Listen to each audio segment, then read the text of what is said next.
A quiet cafe. A black man sits peacefully until a white cop storms in, demanding he leave. But then, the man calmly stands, pulls out his wallet, and flashes an FBI badge. The entire room goes silent. Respect flipped in a second. Now guess. Who's apologizing? Before diving into the story, comment where you're watching from, and don't forget to subscribe so you won't miss the latest stories. The cafe was buzzing with morning energy. Baristas calling out orders, customers typing away on laptops, and the smell of fresh espresso filling the air. Sunlight poured through the large glass windows, illuminating the sleek, modern interior and casting warm hues over polished wooden tables. That a well-dressed black man, Marcus, walked in and quietly took a seat near the window. He wore a perfectly tailored gray suit, a crisp white shirt, and a deep blue tie. His shoes were polished, and a sleek leather briefcase dangled casually from his hand. With a clean fade and sharp jawline, he had the kind of presence that made people glance twice. But it wasn't just his appearance. It was the calm confidence he carried, the kind that came from knowing exactly who he was. Marcus placed an order for a simple black coffee, then sat down and opened a slim file folder. Inside were high-resolution surveillance photos, notes in tight handwriting, and a detailed timeline. He wasn't here for the coffee, but within minutes, the atmosphere around him began to shift. It was subtle at first. A barista at the counter glanced over and nudged her coworker. A man typing on his MacBook paused, his eyes lingering a little too long.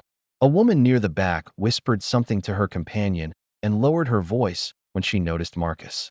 Glanced their way. He didn't raise an eyebrow. He didn't confront anyone. He was used to this, not because he did anything wrong, not because he caused any trouble, just because he was there, and he didn't look like he belonged. The truth was, Marcus did this all the time. Sit quietly, blend in, observe. It was part of the job. But no matter how many medals he'd earned, how many criminals he'd taken off the street, or how many times he'd proven himself, this part never changed. The unspoken suspicion, the quiet judgment, the way certain people's body language shifted when he entered the room. Behind the counter, the barista picked up the phone. She spoke in hushed tones, eyeing Marcus between sentences. A customer nearby fumbled with his phone, pretending to check messages while sneakily filming. Marcus sighed inwardly that he checked his watch. The meeting was scheduled in 10 minutes. He hoped to get through it quietly. Then, slam, the cafe door burst open. Two uniformed officers strode in, their radios crackling, hands resting on their belts. "Excuse me, sir," one said loudly, his tone sharp. "Can we speak with you for a moment?" The entire cafe went quiet. Forks paused midair. The hum of conversation died. Phones came up, recording, tweeting, judging. Marcus didn't move. He slowly closed the folder and looked up at the officers. "Is there a problem?" he asked, his voice calm but firm. The taller officer, a man in his early 40s with narrowed eyes, responded, "We received a call about someone acting suspiciously. You match the description." Marcus gave a small, tight smile. He had two choices. Let this escalate, or end it now. That he reached into his suit pocket, slowly, deliberately, and pulled out a leather wallet. He flipped it open. "FBI," he said. The badge gleamed under the warm cafe lights. Both officers froze. The silence in the room thickened. The taller cop blinked, then took a half step back. The second officer looked at the badge, then at Marcus, and muttered, We weren't aware." Marcus didn't break eye contact. "You weren't supposed to be," he said. "I was working, quietly, until someone decided my presence was suspicious enough to call you." He let the words hang in the air. Behind the counter, the barista turned away, cheeks flushed. The man with the MacBook quietly closed his laptop. A woman holding her phone dropped it into her lap, suddenly unsure of herself. Marcus rose from his seat slowly. He placed the badge back in his pocket. "I'll be taking my meeting outside," he said. "Less distractions." As he walked past the stunned officers and silent onlookers, the weight of his footsteps seemed to echo louder than the cafe chatter ever had. He didn't storm out. He didn't need to. His presence alone made the statement. Outside, his contact, another agent, was just arriving. "You good?" the agent asked, spotting the tension on Marcus's face. "Yeah," Marcus said. "Just another morning in America." The two walked off together, disappearing into the city's noise. Inside the cafe, Conversations resumed, but the mood had shifted. Some were embarrassed, some still confused, and some, just a few, had learned something. Because in that moment, everyone saw it clearly. He did belong. The question was, why did they ever think he didn't? A uniformed police officer entered the cafe with a heavy walk. His boots thudded against the floor, sending subtle ripples through the atmosphere. The chatter died down. His eyes locked, straight on Marcus, unblinking, unwelcoming. His hand hovered near his belt, where his radio and holster sat, ready. He scanned the cafe once, then made a beeline. "Sir," he said loudly, interrupting the mellow hum of jazz playing in the background, "I'm going to need you to leave this establishment." Marcus looked up slowly from the file in front of him. His expression didn't change. Calm, composed, measured. "Excuse me," he asked. "You heard me." The officer repeated, now standing directly over him. "We got a complaint about suspicious behavior. People feel uncomfortable." Uncomfortable. That word hit the room like cold air. The cafe was instantly silent. Baristas stopped mid-pour. A spoon clinked into a ceramic cup. Heads turned. Phones slid up into hands. Silent, subtle. Recording. Marcus remained still. "What exactly did I do that's suspicious?" he asked, keeping his voice even. The officer's tone hardened. "You're sitting here, watching people. No laptop. No coffee in front of you. Just papers. Makes folks nervous." Marcus gave a tired, almost amused smile. "So now reading quietly is suspicious." The officer took another step closer. His fingers twitched toward his radio. "Look, I'm not going to argue. Leave now, or I'll escort you out." The room was holding its breath. Marcus didn't flinch. His body language never changed. But his eyes, sharp and focused, locked onto the officer's. Then, slowly, he reached into his inner jacket pocket. Phones zoomed in. Baristas leaned forward behind the counter. The officer's posture tensed. But Marcus didn't pull out a weapon. He pulled out something shiny, a gold badge that he flipped it open, revealing his credentials. Special Agent Marcus Reed, FBI. His voice was steady but firm. He didn't raise it. He didn't need to. The room had already fallen into complete silence. The officer blinked, stepping back ever so slightly. Marcus stood up, his full height now clearly visible. He was taller than the officer, broader in the shoulders, yet remained calm as ever. "Let me be clear," Marcus continued. "I was here conducting a lawful observation related to an ongoing federal investigation. Your interruption just compromised that." The officer's mouth opened, but no words came out. His confidence had cracked. He looked down at the badge again, as if trying to confirm it was real. It was. Marcus held it steady for another few seconds, then closed the wallet and placed it back inside his suit. "Next time," he said, "before you try to publicly remove someone from a cafe for sitting quietly, make sure you understand who you're dealing with and why they're there." He stepped away from the table, collected his file, and turned to leave. But then he stopped. He turned back toward the cafe, toward the eyes watching him, toward the phones recording, toward the people who had said nothing. "You should all think about how easily it was to call someone like me a threat," he said, addressing the room, "and how quickly someone responded to remove me, without asking a single question." A young man at a nearby table lowered his phone, guilt flickering across his face. The woman who had been whispering earlier looked down into her latte. Marcus gave the officer one last look. It wasn't angry, just disappointed. Then he walked out the door, his stride strong and certain. Outside, the sky was bright with morning light. His contact was already waiting down the street. As he approached, the agent glanced past him toward the cafe. "Trouble?" Marcus gave a short breath of a laugh. "Only the usual."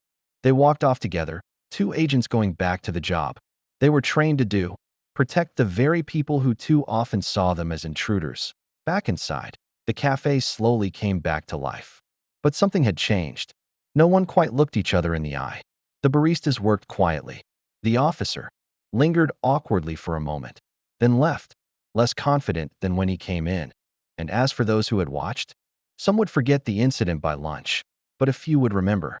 Not just the badge, not just the title, but the lesson. Sometimes, the most dangerous assumptions were the disguise of discomfort. And sometimes, the people we fear the most are the very ones protecting us. The officer froze. The room froze. Even the barista behind the counter gasped, dropping her phone onto the polished floor with a sharp clack. All eyes were locked on Marcus. He stood still, his posture composed, as he held up the leather badge wallet for the entire cafe to see. The gold glint of authority shone under the ceiling lights. FBI, Federal Bureau of Investigation. He opened it with slow precision, revealing his photo ID, signature, and official credentials. Special Agent Marcus Reed, he said, his voice low and deliberate. I'm here on assignment. And you just interrupted a federal investigation. The words fell like a thunderclap. The officer's mouth opened. He took a half step back, but nothing came out. Around them, the patrons were frozen in place, some with coffee halfway to their lips, others clutching phones mid-record. No one blinked. Marcus didn't raise his voice. He didn't make a scene. He didn't need to. The authority in his tone was louder than a shout. You profiled me, Marcus continued. You walked in here with no proof, no probable cause, just assumptions. The officer tried to speak. His words came out in fragments. I didn't know. I was just doing my job. Marcus cut him off. Not angrily, not emotionally, but with precise, professional control. No, you weren't doing your job. You were abusing your badge. And you're lucky this wasn't a sting, because if it was, you would have just blown it. Gasps rippled through the cafe. From the corner, someone whispered, "Oh my God." A woman dropped her phone into her purse as if ashamed of filming. The barista who made the call stood still, her face pale. The officer looked around, realizing how visible this was, realizing how many phones were capturing every detail. Agent Reed, save it, Marcus said, pocketing his badge. You didn't ask questions. You didn't observe. You walked in here ready to remove me. Not because of what I was doing, but because of how I looked doing it. He turned to the patrons now, letting his eyes move across the room. Not accusing, just making sure they saw it clearly. Let me guess, he said, glancing toward the counter. Someone said I didn't fit the vibe. Someone called in a suspicious man. Didn't matter that I walked in quietly. Bought a coffee. Sat with papers. Minding my business. Whispers again. A few people looked down. Others stared back, unsure what to say. Marcus continued. This happens more than you think. To people who aren't wearing this badge. To people without the power to stop it. And it gets swept under the rug every single time. He turned back to the officer. But not today. The officer finally spoke, softer now. What do you want me to do? Marcus stepped forward, not threatening, but firm.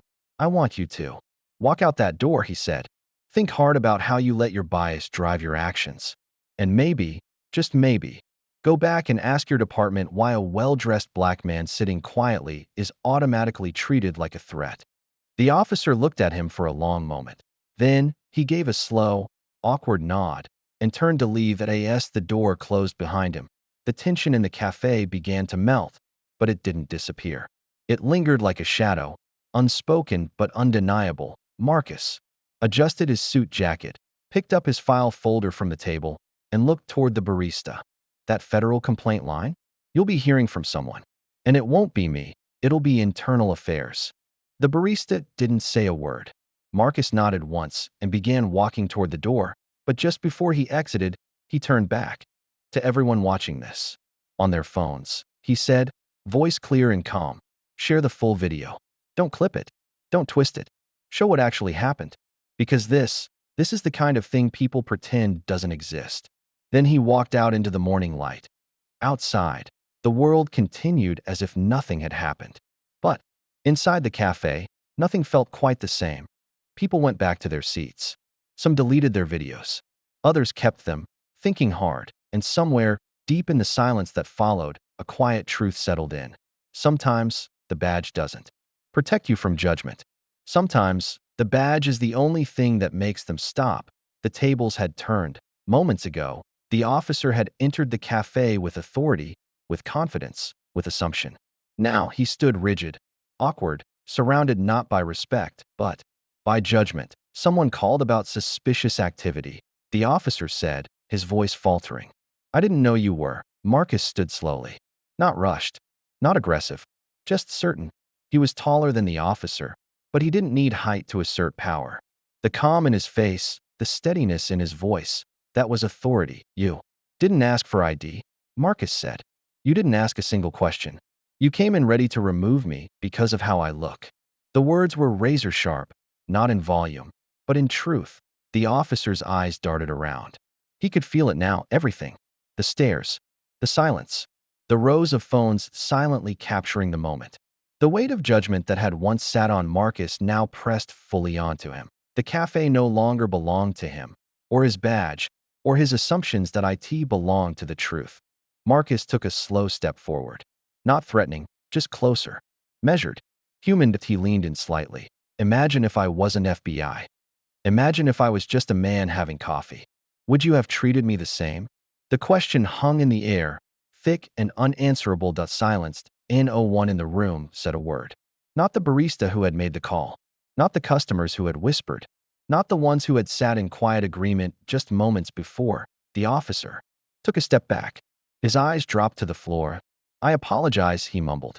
"I'll be going now." Marcus didn't stop him. He didn't have to. The message had already been delivered. The officer turned and left, his exit the opposite of his entrance. Defeated, exposed.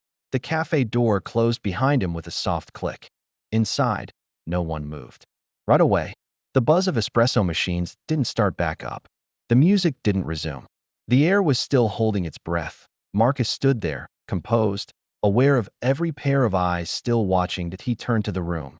Not angry, not bitter, just real. "Let's get one thing clear," he said, voice low but unmistakably firm. "I shouldn't have to flash a badge to be treated with dignity." A few patrons shifted in their seats, uncomfortable. "If I were wearing a hoodie instead of a suit, would I be suspicious? If I sat here quietly without paperwork or a laptop, would I be threatening? If I were just a man, without credentials, just trying to exist, would that be enough to get me kicked out?" No one answered. The silence was answer enough. Marcus's eyes scanned the room. He wasn't looking for confrontation. He was offering reflection. "This isn't about me being an agent," he continued. "It's about how quickly some people decide who belongs and who doesn't, and how quietly. The rest let it happen." Someone near the back looked away.